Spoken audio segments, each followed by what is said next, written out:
Pour réussir les transitions agricoles, alimentaires et industrielles, l'agriculture et toute sa chaîne de valeur ont besoin d'innovation.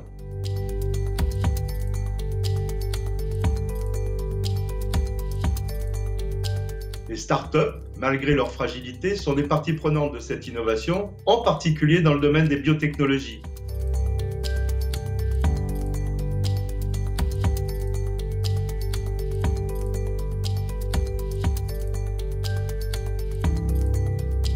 Notre projet est de créer sur place, de réindustrialiser des territoires excentrés comme les Antilles, en ayant un outil industriel pour transformer la matière sur place.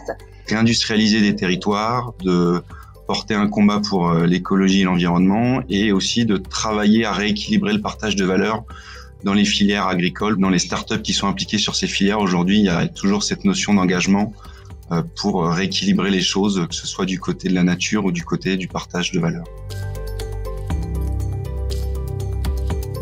AgroParisTech qui est en train de monter un projet d'incubateur sur son site de Massy. L'objectif, c'était d'accompagner des sociétés qui avaient un projet agroalimentaire avec des obstacles techniques et scientifiques à lever. Ce qui nous a beaucoup aidé, ça a été à la fois effectivement les plateformes technologiques à Toulouse, qui nous permettent d'accéder en fait à un équivalent d'à peu près 10 millions d'euros d'équipement tous les jours. Donc on n'aurait jamais pu utiliser ça pour notre développement. On est incubé dans l'accélérateur de L'Oréal depuis 1 an et demi et on bosse beaucoup avec eux en fait. Je trouve qu'on a eu cette chance de pouvoir trouver un écho intéressant dans ces grands groupes qui sont eux-mêmes engagés dans des démarches à la fois de chimie, de transition vers la chimie verte et qui sont également engagés dans de vraies politiques de sustainability, entre guillemets, sur le sourcing de leurs matières premières. Le SPCI également a son incubateur depuis 4 ou 5 ans qui s'appelle l'Institut Pierre-Gilles de Gênes, l'IPGG.